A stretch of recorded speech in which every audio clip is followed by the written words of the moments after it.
also tug-of-war over a golden treasure and teaching more than one lesson. Now in Washington, here is CBS News correspondent Deborah Potter. Good morning. Federal anti-drug guidelines for college campuses are coming under increasing scrutiny. The guidelines are being tested in a Stanford University case. Federal drug czar Bob Martinez has warned Stanford it risks losing all federal aid because of the activities of a lecturer on its campus. The award-winning computer science lecturer, Stuart Regis, admits he has carried illegal drugs to campus. Regis has been placed on administrative leave. He says federal involvement in his case constitutes a violation of his free speech. Is this a free speech issue? Or does the federal government have a right to influence the activities of universities through funding? Stuart Regis, the lecturer involved in the Stanford case, is with us. And joining us from Capitol Hill is Congressman Charles Rangel of New York. He is chairman of the Select Committee on Narcotics Abuse and Control. Welcome to both of you. Stuart, I guess what mystifies me here is why you boasted about this. Had you just done it, probably nothing would have happened. But in fact, you boasted about it. You bragged about it. You wrote a letter to Bob Martinez saying almost, yeah, I'm doing this and you don't know about it. How come?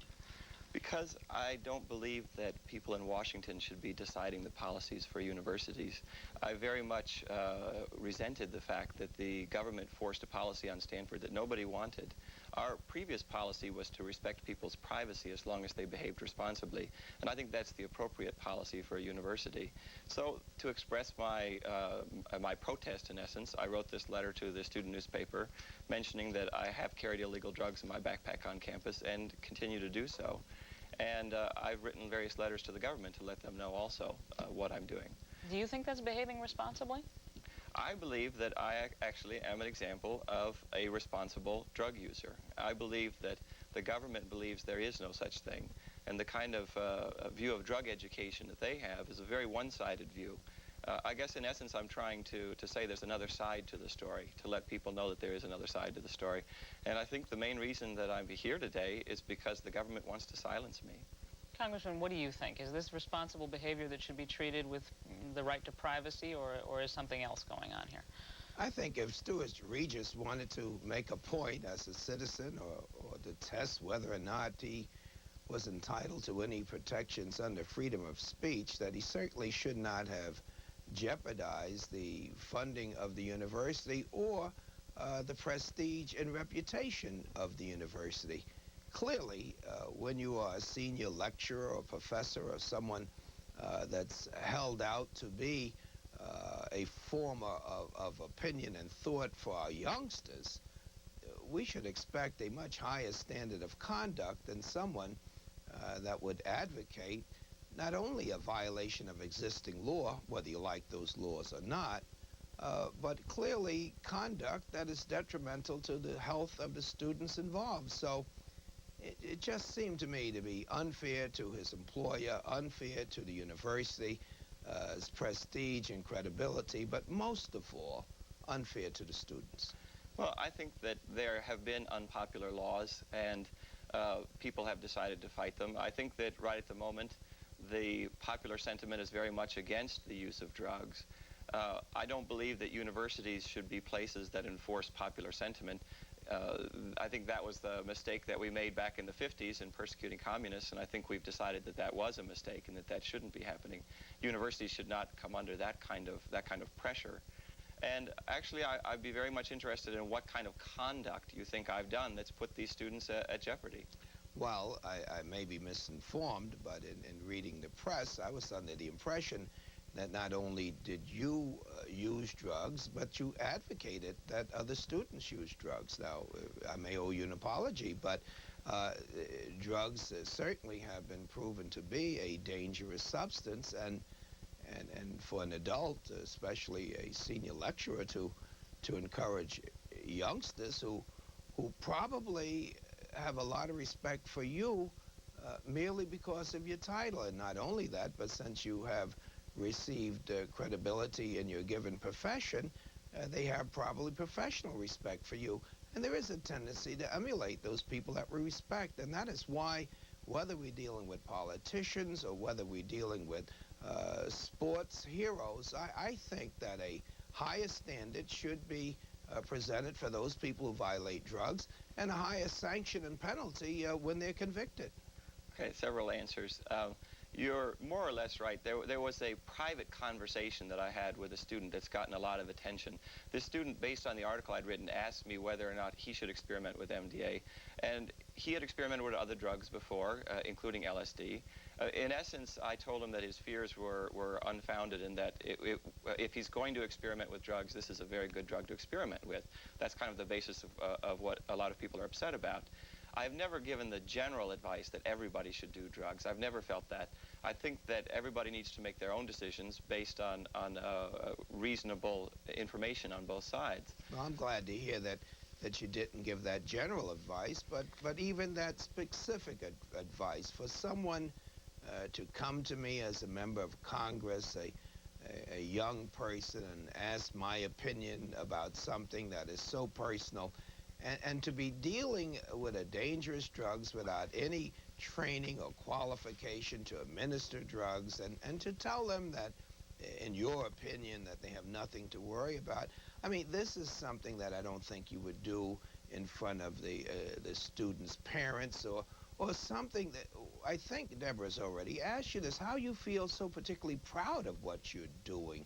It's not me to judge your conduct, but the fact that you are a senior lecturer, the fact that you are held in high esteem is the only reason that I'm here discussing this with you. And no one wants to get involved in what you do personally. One should not really care what you do personally. But to give this type of advice, I think it's wrong. And I think from the tone of your voice that you think it's wrong. Hold on a second, gentlemen. We have to take a break for a commercial, but we'll be right back to continue this conversation. Let Stuart respond in a moment on Night Watch.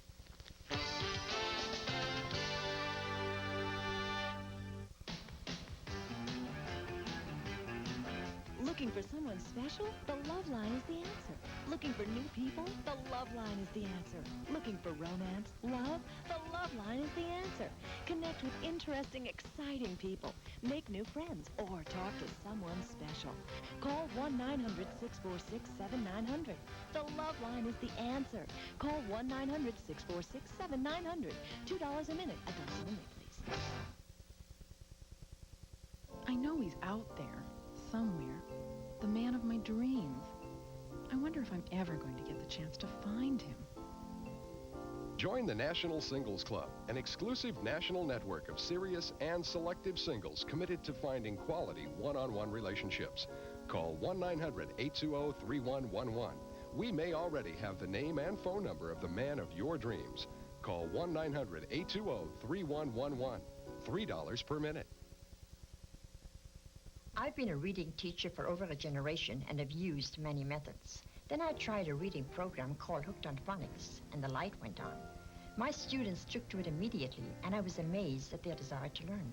Hooked on Phonics works because it is set to music and is fun to use. Take my advice. If there is someone in your life who has a reading problem, get Hooked on Phonics. It really works, and that's no blarney. For information, call 1-800-ABCDEFG. Feeling lonely? Don't you wish you had a little black book with the names and phone numbers of special people to talk to go out with, maybe start a new relationship? Now you do.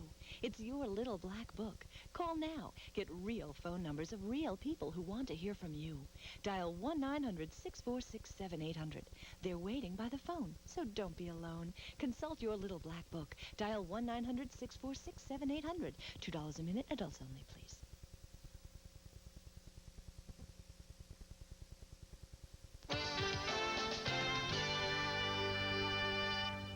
We're back talking about drugs on campus and a specific case of drugs on campus, the case of Stuart Regis at Stanford University.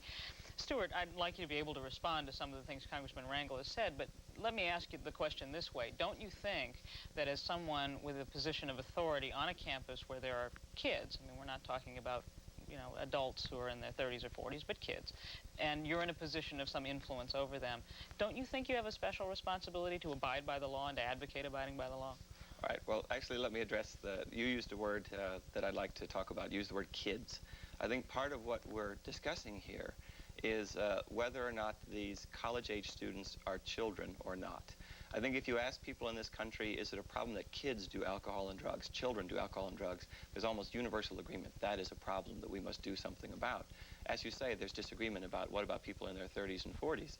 I think an interesting question is, what do we think about college students? And I think that Martinez and the government are trying to push that boundary. In essence, Martinez wants to be seen as somebody who is saving these children from evil Stuart Regis. I don't think of them that way. I think of them as young adults, and I've seen this happen at Stanford with our old policies.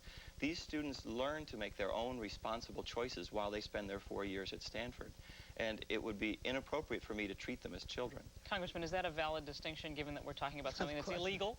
That's exactly my point. I don't care how old you are, and sure, maybe they're not kids, they're young adults, you call them what you want, but options for illegal activity should not be encouraged by anybody, especially professors or senior lecturers. I mean, people are not paying tuition for those kids to go to school to be exposed to you, to say, I do it, and you can do it. I mean, this is not for you to advocate. It is illegal. If one of those kids that respects and admires you, and I like to believe that a lot of people do, said, well, the professor, the lecturer told us that it was all right, it doesn't bother him, and they went out and got arrested for it, had their entire careers ruined, had their parents broken-hearted, became addicted to some other substance, and merely because they were on a borderline of making a decision. And fortunately, a lot of young people see that the risk that's involved from criminal activities, from health defects, they don't find the recreation that useful to take that risk. Okay, but you could push them over. Yeah, let me actually respond to that. I'll tell you a frightening thing. I've been going around and talking to students in dorms at Stanford, and one of the things that I've discovered, in talking especially to freshmen, is that they think this is a really frightening prospect, that I would advise someone to try a drug, because there's a stigma attached to that. Yet over 90% of those students told me that they are using alcohol, that they expect to get drunk at least once during the year, many to the point of losing consciousness.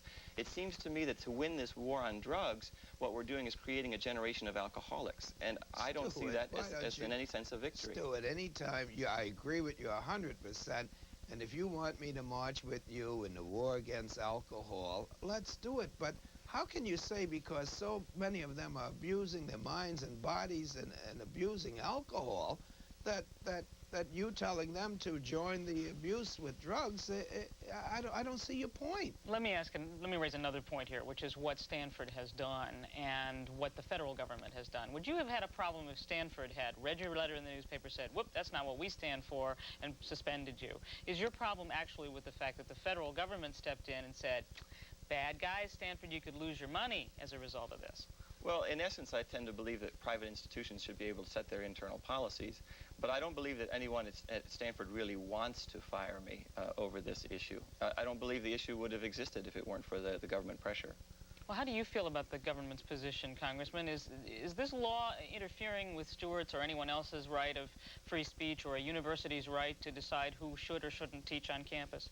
God forbid if the federal government starts rewarding people for encouraging illegal conduct. We have enough people going into jails without our professors and senior lecturers encouraging people to violate the law.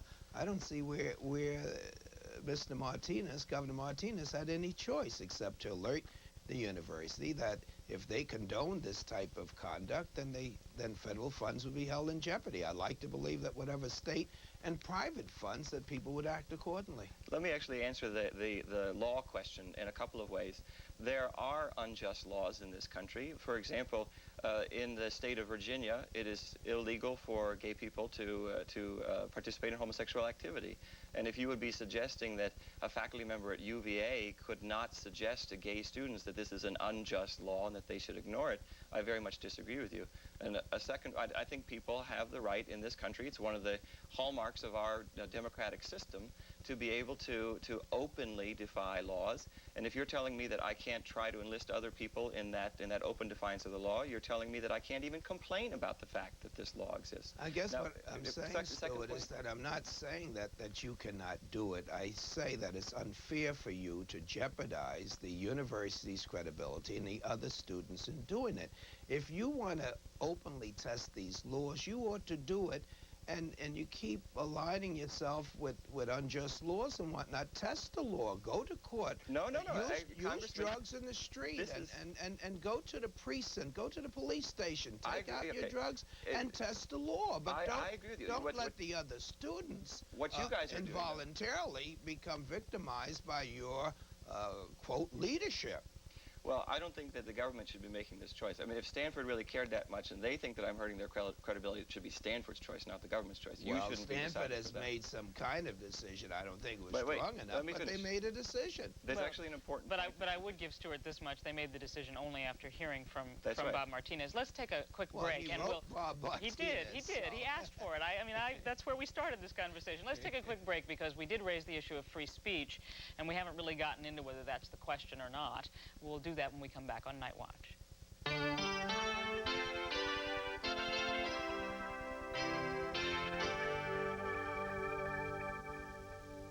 If you think replacement cabinet doors can't make your kitchen beautiful, think again. Better yet, call this toll-free number now and see how easy and affordable a beautiful kitchen can be with replacement cabinet doors by Sears. In 2 or 3 days, and with little mess, new doors will have your old kitchen looking like new. Order now and save up to 20% during the Sears Summer Savings Blitz. Call 1-800-637-4900 today.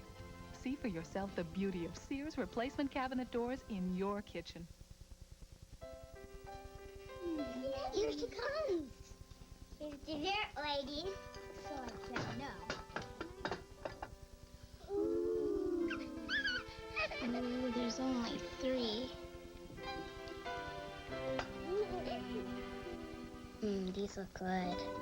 Thank you.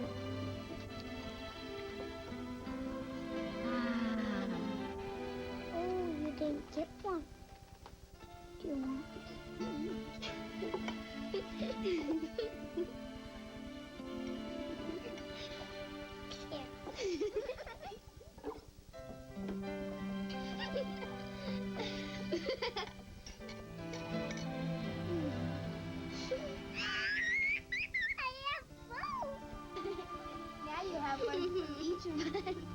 Sharing, it's the icing on the cake.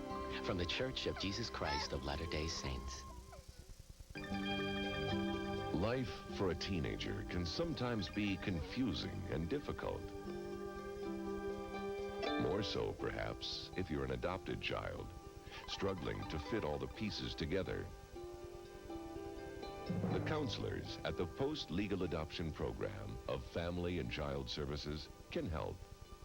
For more information or assistance, call 202-289-1510. Hello, I'm Ronald Reagan. I'd like to invite you to become a host family for the American Intercultural Student Exchange by calling 1-800-SIBLING.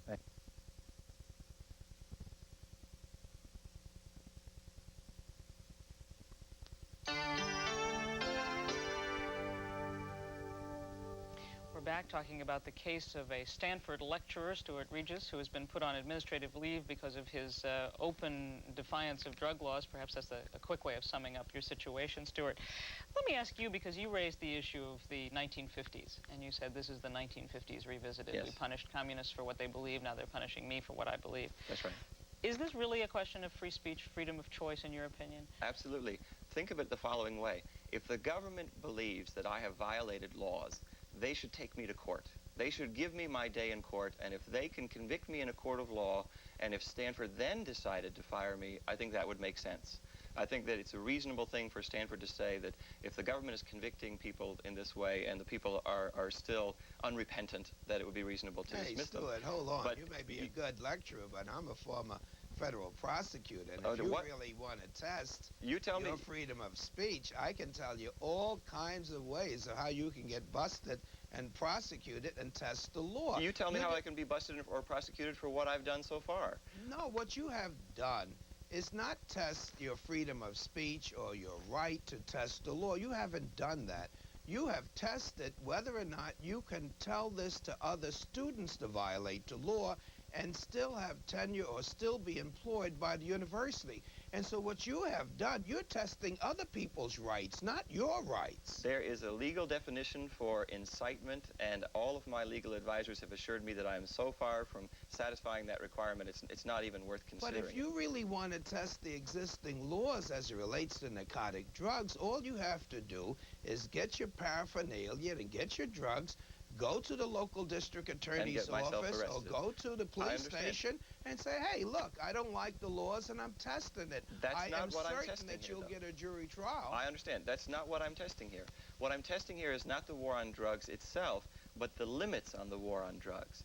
Look at it the following way. The government is not able to take me to court and find me guilty based on what I have said publicly.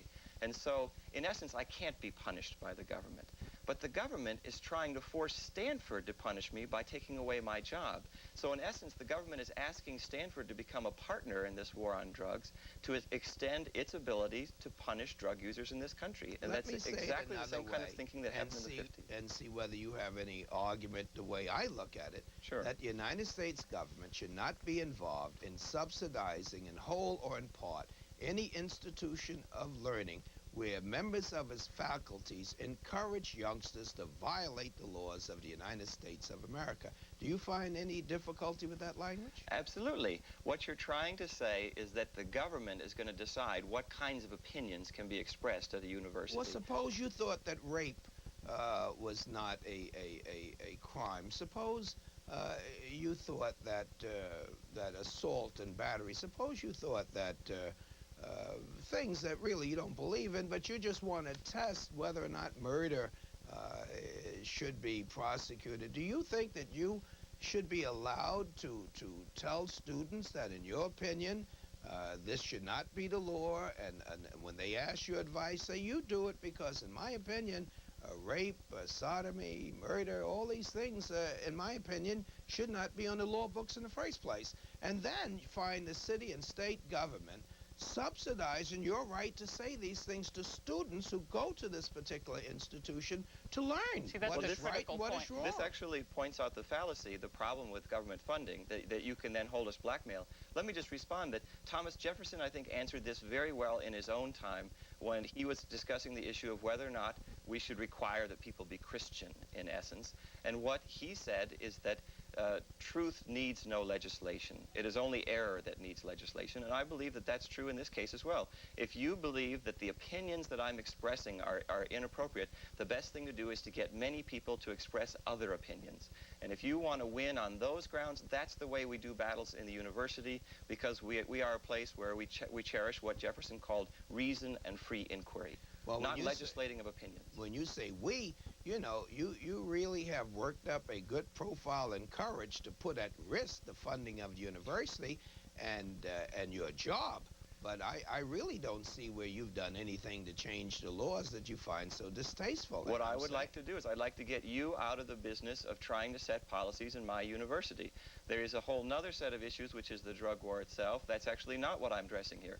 What I'm trying to say is that there's something called the Bill of Rights, and you may not throw away the Bill of Rights in order to win the war on drugs. But I'm saying that there's any number of statutes that are on the books and court decisions that you may disagree with. And I have the absolute right to talk about my disagreement of those things. And to encourage people to violate the law? Yes, unless I'm guilty of incitement, I have the absolute right under freedom of speech to tell people that I think they should also join in this. Well, you're telling me that if Rosa Parks had asked someone to sit with her on this bus, you're saying that if Rosa Parks had taught at a faculty and she'd asked someone to sit on the bus with her, that she should have been dismissed, that she shouldn't have encouraged someone else to break the law.